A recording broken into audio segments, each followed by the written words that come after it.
It wasn't the chandeliers or the imported orchids that caught my eye when I walked into the Somerset ballroom that morning.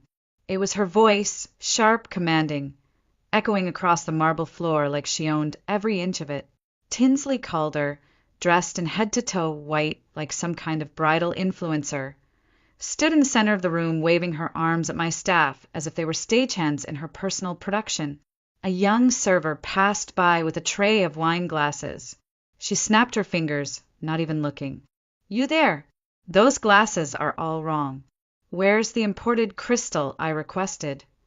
She spun around dramatically, her eyes scanning the space, and then they landed on me. For a moment, she paused, lips parting in confusion, and then came the smile, not the warm kind, the kind that pulled at the corners of her mouth like a mask she wore too often. "Oh, my God," she said, pointing at me with manicured fingers. "Can someone get security? There's a homeless woman standing in my event space." My staff froze. The violinist doing sound check actually stopped mid-note. A beat of silence wrapped the room. I didn't speak. I didn't move. I just stood there, perfectly still, in the hotel I had built from scratch, brick by bloody brick. The same hotel she had somehow managed to book behind my back, using a third-party vendor, with a fake name on the contract. "She's not supposed to be here," Tinsley added, louder this time, her voice rising into a pitch that bordered on theatrical. "Get her out." One of my newer employees took a cautious step forward, clearly unsure. "That's Miss Calder," he said quietly. Tinsley blinked. Then she laughed.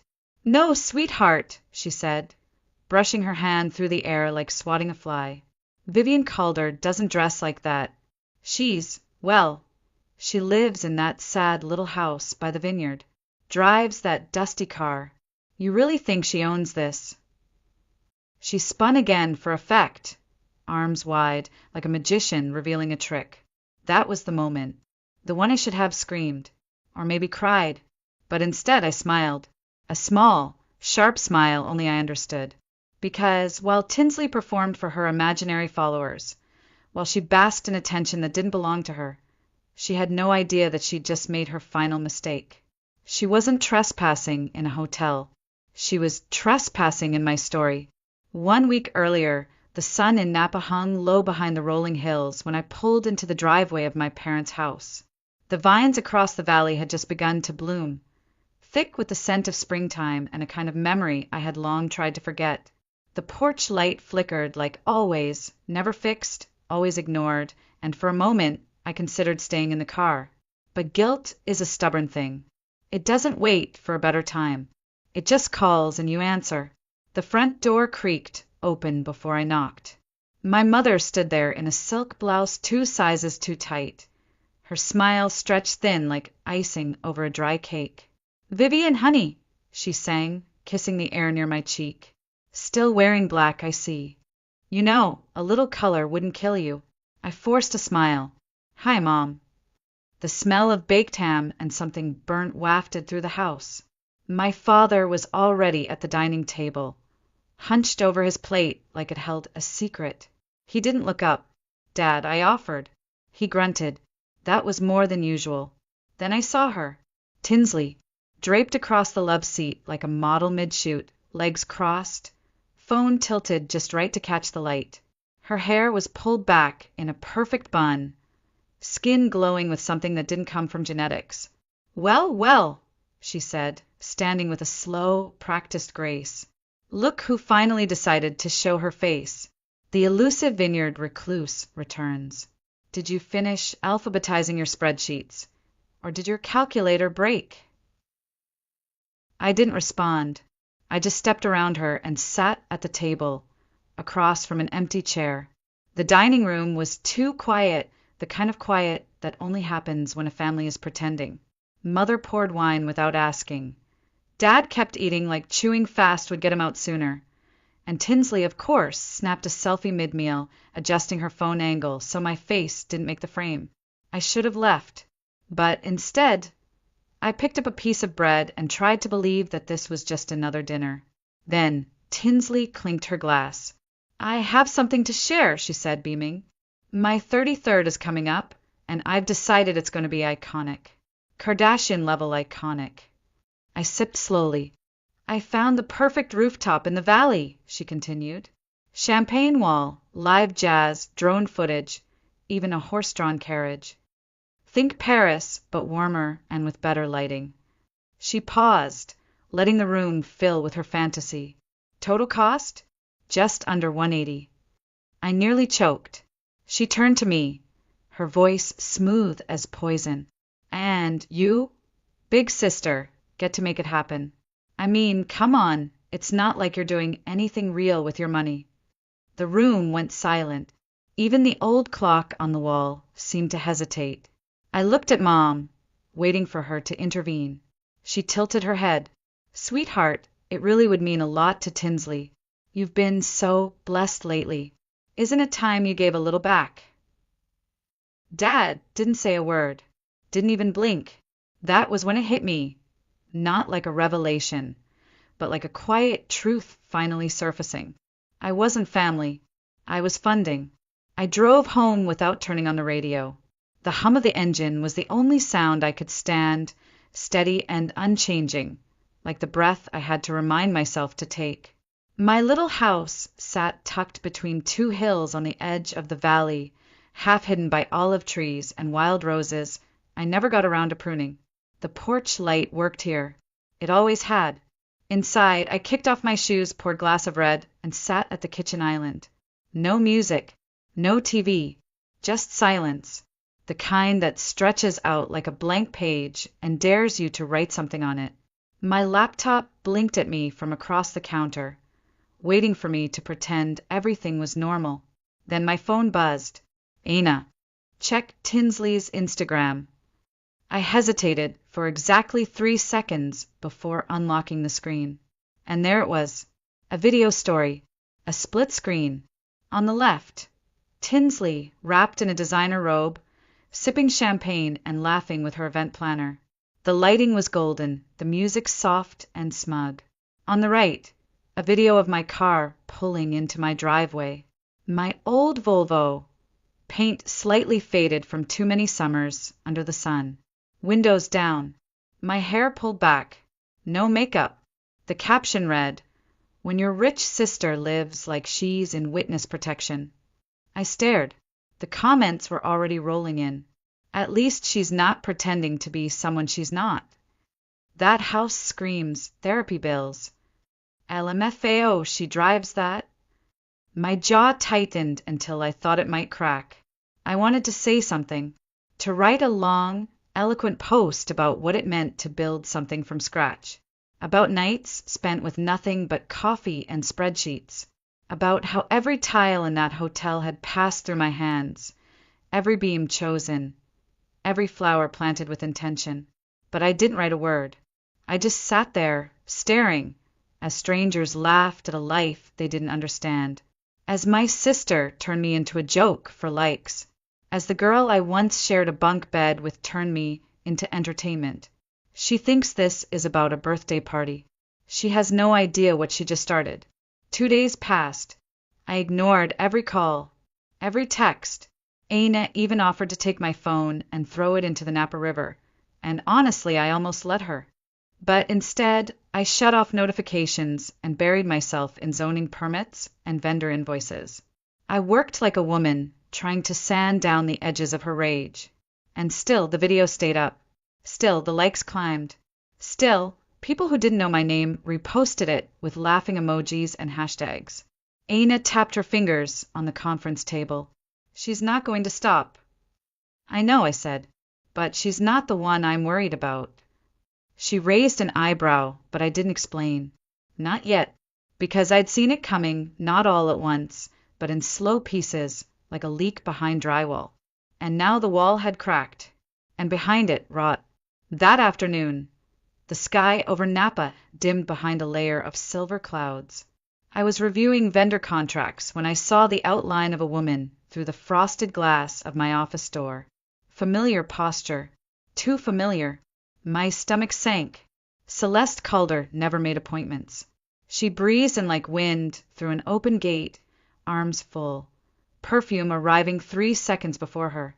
"I thought I'd stop by," she announced, placing a Tupperware of banana bread on my desk. "Still no receptionist? You really ought to make this space more welcoming." I looked up from my screen, forced a smile. "Hey, Mom." She sat down like she owned the chair. "You work too hard," she said, already scanning the room. "Just like your father used to, though he was never great with money. You get that from me." I said nothing. Through the glass wall, I could see Aino watching from the hallway. I didn't signal her in. I knew this one I'd have to carry alone. Then my mother reached into her handbag and pulled out a cream envelope. "I brought something for you to look at," she said lightly, as if it were a birthday card or a brunch menu. I opened it slowly. It was a printout, a budget breakdown. At the top, Tinsley Calder's 33rd birthday Napa Valley Estate event. Midway down, highlighted in pink, venue contribution. Vivian Calder, $180,000. Confirmed. My throat went dry. "Confirmed," I said, my voice sharper than I meant it. Celeste didn't flinch. "Sweetheart," she said calmly, "let's not make this harder than it needs to be. You know Tinsley doesn't have that kind of money. And your father and I, well, we're on a fixed income now." "She humiliated me," I said, jaw tightening, "publicly, on purpose." "She was being playful," my mother replied. "She mocked my life. She's going through a phase." I stared at her. "You're really asking me to pay for the person who used me as a punchline?" "I'm not asking," she said. I blinked. "I'm showing you the plan. You've always been the responsible one, Vivian. This is just what's expected." There it was again. That word. Expected. Not requested. Not offered. Not discussed. Just assumed. I picked up the Tupperware, held it in both hands like a fragile thing. "Thanks for the bread," I said flatly, handing it back across the desk. She looked genuinely surprised. Hurt, even. Like I'd slapped her. "Don't be like this, Vivian. You're making it so dramatic." "I think you've confused the definition of that word," I said. She stood, smoothing the front of her blouse like she'd just closed a deal. "Let me know if you want the planner's contact. You're going to love her. Very boutique." Then she turned and walked out, leaving behind the faint scent of roses, guilt, and entitlement. I didn't tear the envelope. I didn't scream. I just stood at the window, watching the vineyards sway in the wind, jaw locked in place. They didn't ask. They assumed. They never ask. That night, I didn't turn on the lights. I walked through the house with only the low glow from the hallway sconce. The envelope still sat on my desk, unopened now, but not unread.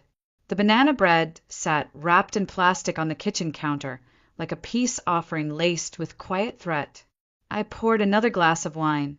My hands were steady, but my chest ached like something had been pressed down on it all day. I tried to work, lease renewals, payroll schedules, event permits, but my fingers wouldn't move. My eyes stayed fixed on the screen until the letters blurred. Then, like smoke curling through a crack in the wall, the memory crept in. I was 10. The hospital sheets were thin, itchy against my legs. Machines beeped softly beside me. I'd caught some kind of virus that flattened me for a week. Mom never left. She curled up in the recliner next to my bed, wrapped in her coat, whispering prayers she thought I couldn't hear. "You're the reason I'm strong," she said one night, brushing my hair back from my forehead. "You saved me from myself, Vivian." I remember blinking at her, too tired to speak. I thought it was love. The next night, I woke to her whispering again, but not to me. She was on the phone, her voice low but sharp, furious. "We gave up everything for her," she snapped. "I quit my job, Martin. You're working night shifts like a damn mule. I don't care what it takes. We are not leaving her in some god-awful facility." She paused, then added, "She's all we've got now, so she better be worth it." Then she hung up, and when she turned to me again, her smile was back. Soft, warm, like the words I'd just heard weren't real. "We gave up so much for you, sweetheart," she said. "Just promise you'll never forget that, okay?" I was 10, and I nodded, because I didn't know any better. I thought that was devotion. I didn't understand that it was a contract. Back in the present, I opened the freezer, slid the banana bread inside between the frozen peas and an old bottle of vodka. Closed the door, like sealing a tomb. "I'm not your debt to collect," I whispered. "I'm not your redemption story." I didn't cry. I didn't smile. But for the first time in a long time, I felt something solid under my feet. Like the ground had stopped shifting. Like maybe I wasn't the broken one. I used to think being needed meant being loved. Now I'm not so sure. The next morning, I was at my desk before dawn, the vineyards outside still cloaked in shadow. I hadn't slept, not really, but for the first time I felt awake, alert. Something had shifted in me, a clarity that sliced through doubt like a blade through silk.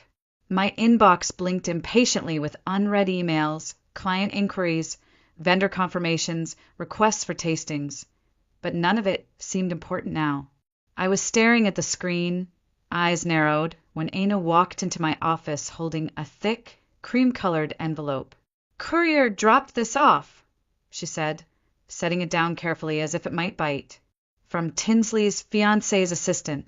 Marked urgent. Addressed to you personally." I didn't speak as I opened it. Heavy, embossed paper, gold trim. The kind of document made to impress or intimidate. My fingers stilled as I read. "Family Contact assumes responsibility for all unpaid balances, fees and penalties, including legal and collection costs." I laughed. Short, dry. She really thought I wouldn't read this. Aina crossed her arms. "She thought guilt would sign it for you." My hand tightened on the contract, not enough to wrinkle it, just enough to feel its resistance. I stayed quiet, staring at the bold print. Anger surged through my chest, not hot, but cold and precise, like the edge of a knife left in ice. Slowly, deliberately, I slid the entire packet into the bottom drawer of my desk. Aina raised an eyebrow. "You're keeping it?" "Evidence," I replied calmly. She handed me the weapon herself. "Let's keep it sharp." I opened a fresh email, addressed it clearly to Tinsley's fiancé's assistant, and typed just one line. "Unsolicited contracts will not be acknowledged. V." Calder! I hit send without hesitation, my heart steady. Then, without another word, I opened my calendar, scrolling to next week, creating a new recurring event titled "Monitor Financial Setups Family." Aina smiled slightly, understanding without needing explanation. "Paper trail." "A mountain," I answered softly, returning her gaze. It wasn't revenge, not yet. It was simply strategy, the first move on a chessboard they didn't even know existed. I leaned back in my chair, watching the vineyards slowly brighten as the morning sun broke over the hills. The world outside kept moving, unaware of the silent war beginning in a quiet hotel office in Napa. This wasn't about family anymore. It wasn't even about the money. It was about finally drawing the line between what they expected and what I was willing to give. And this time I was done giving quietly. Saturday morning broke, gently over Napa, sunlight spilling softly across Somerset's elegant facade. Everything felt quiet, almost serene, but inside, a storm was already brewing. I stood at the reception desk, eyes scanning the morning's bookings, when Aina rushed over, her face clouded with worry. "Vivian," she said, voice tense, "did you authorize a private event next weekend?" "No," I replied slowly. "I haven't touched next weekend's calendar." Aina's eyebrows knitted tightly as she turned the screen toward me. My eyes froze on the entry, marked clearly, client name, SC3. My stomach twisted into a cold knot. "She wouldn't," I whispered, more to myself than Aina. Aina tilted her head. "She might." We hurried to the back office, pulling up records, tracing through the bookings made via third-party agencies. My fingers flew across the keyboard, scrolling rapidly until we landed on the reservation confirmation. It was all there, every outrageous detail. Ice sculptures imported from Europe, candles flown in from Provence, even a special sound permit for live music.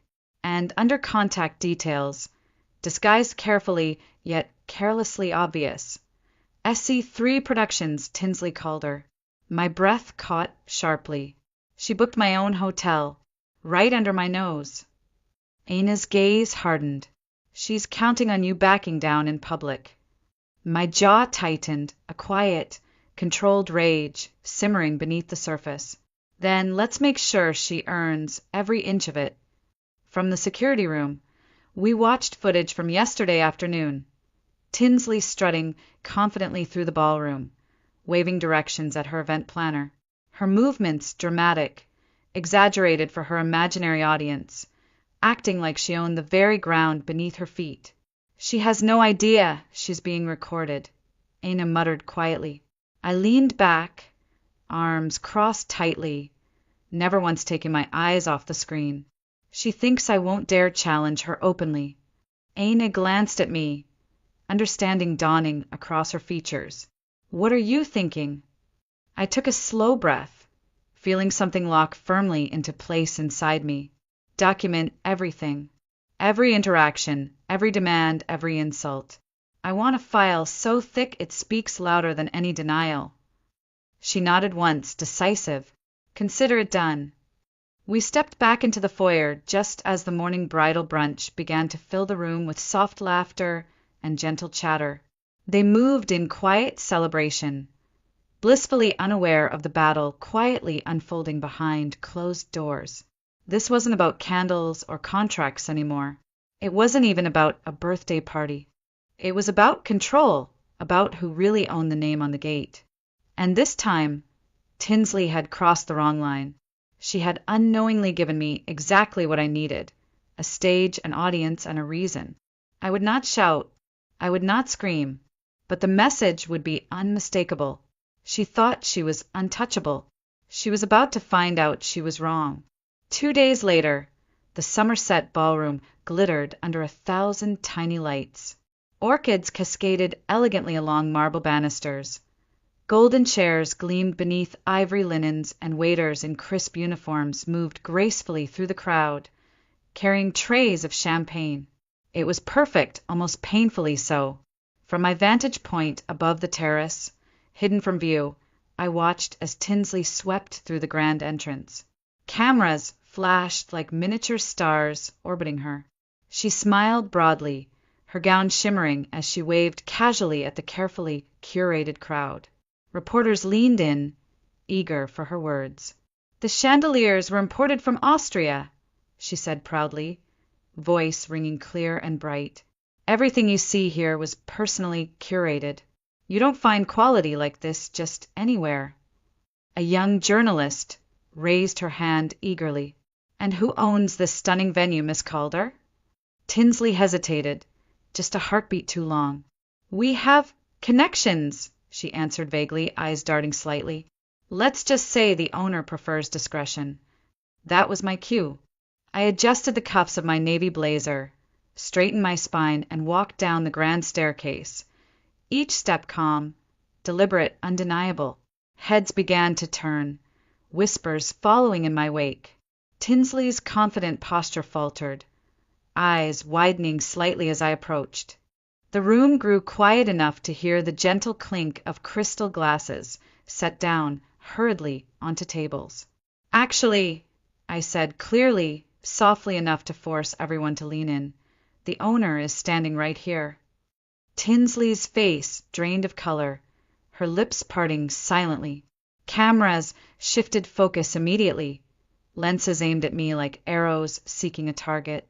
A distinguished woman stepped forward, curious yet reserved. You own this venue? She asked with polite skepticism. Yes, I replied evenly. A smart businesswoman doesn't wear her assets on her sleeve. She builds them brick by brick and lets them speak for themselves. The woman smiled approvingly, her expression shifting from curiosity to respect. How refreshing. It's rare these days to see true discretion paired with genuine success. I inclined my head slightly, accepting the subtle compliment. Around us, the energy had shifted dramatically. Guests murmured appreciatively, turning their backs slowly on Tinsley's glittering facade. In that instant, her carefully constructed illusion crumbled, revealed for what it was, nothing but smoke and mirrors. Tinsley stepped forward abruptly, desperate to regain control. This is some kind of misunderstanding, she stammered, voice shaking. No misunderstanding, Aina interjected calmly, stepping forward with quiet authority. Miss Vivian Calder owns Somerset outright. She built it entirely herself. Tinsley's eyes pleaded silently, but I offered no comfort, no rescue. Vivian, she whispered, almost inaudibly, the name breaking on her lips. I met her gaze steadily, without anger, without pity. You wanted the spotlight, I said simply. Now it's yours. The room was silent as Tinsley backed away, makeup smudged, facade shattered. Reporters scribbled notes furiously. Guests exchanged whispers behind raised hands.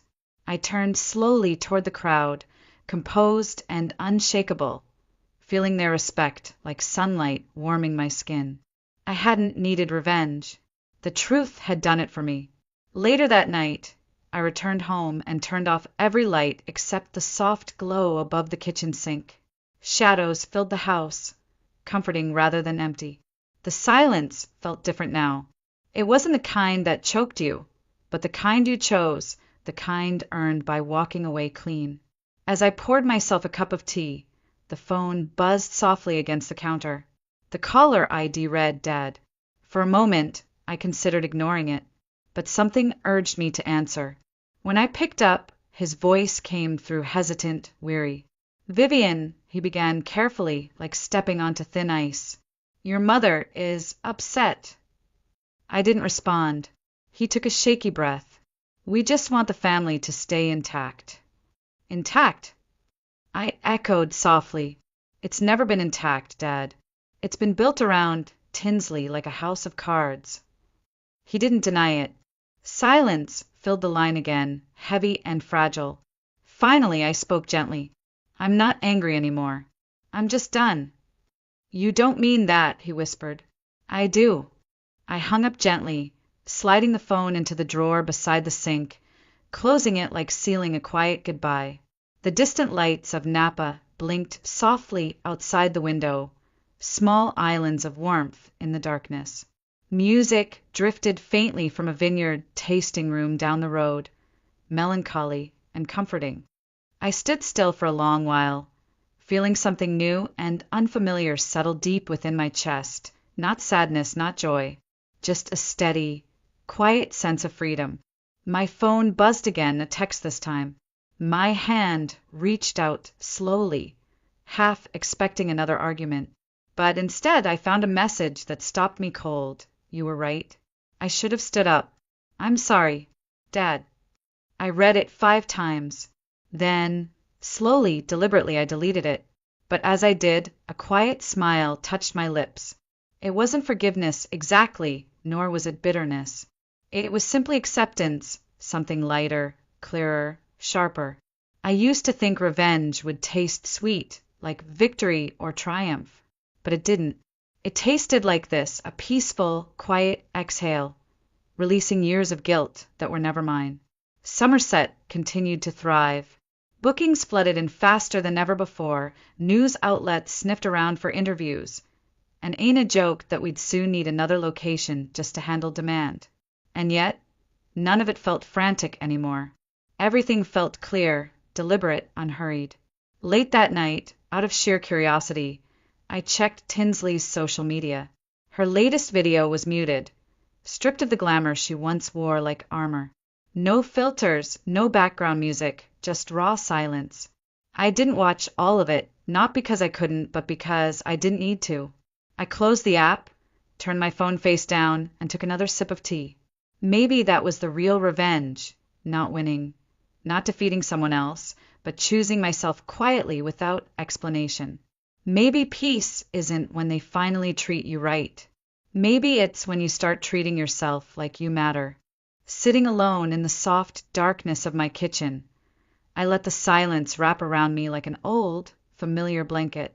The teacup had long since cooled in my hands, yet I held on to it anyway, absorbing its comfort. Outside, Napa slept under a moonless sky, vineyards resting quietly, waiting patiently for dawn. In the calm stillness, I finally understood something that had eluded me my whole life. It wasn't the betrayal or humiliation that had hurt most. It wasn't the way they'd turned my life into a punchline, or even how they'd tried to rewrite my story without my consent. No, it was how easily I'd allowed it. How I'd carried guilt that never belonged to me, paying debts I never owed, chasing acceptance I never needed. All these years, I'd mistaken being needed for being loved, trading my peace for their approval, never noticing that the price kept rising, while my value seemed to shrink. But not anymore. My fingers reached slowly for the drawer beside the sink, pulling out my phone. One more time, I opened the message Dad had sent earlier, the apology he'd never before offered. "You were right.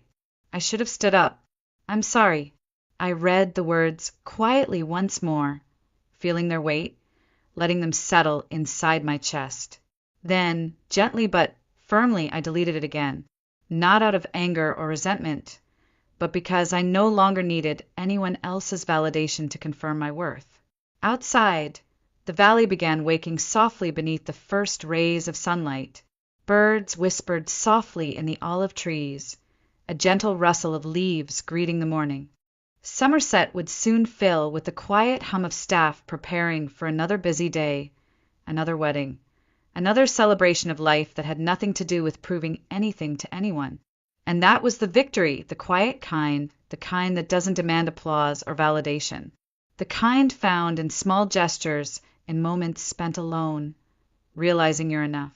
I stood slowly, rinsing the empty cup in the sink, watching the water spiral gently down the drain. If there's one thing I've learned through all this, it's that peace isn't loud or dramatic. It's quiet, subtle. It comes not when the world finally decides you matter, but when you decide that yourself. Maybe you've carried guilt too, debts of gratitude placed on your shoulders without your permission. Maybe you've stood quietly while others rewrote your story, but the pen is still yours. It always has been. This isn't just my truth. It's yours too. Have you ever carried guilt that was never yours to begin with? Tell me in the comments. I want to hear your truth. And if this story resonated with you, type 1 or let me know where you're watching from. If it didn't connect, that's okay. Drop a comment and share why. Was it the message, the pace, or the ending? Because here's the truth. Peace doesn't arrive when others finally see your worth. It arrives the moment you do. And that, my friends, is the sweetest revenge of all.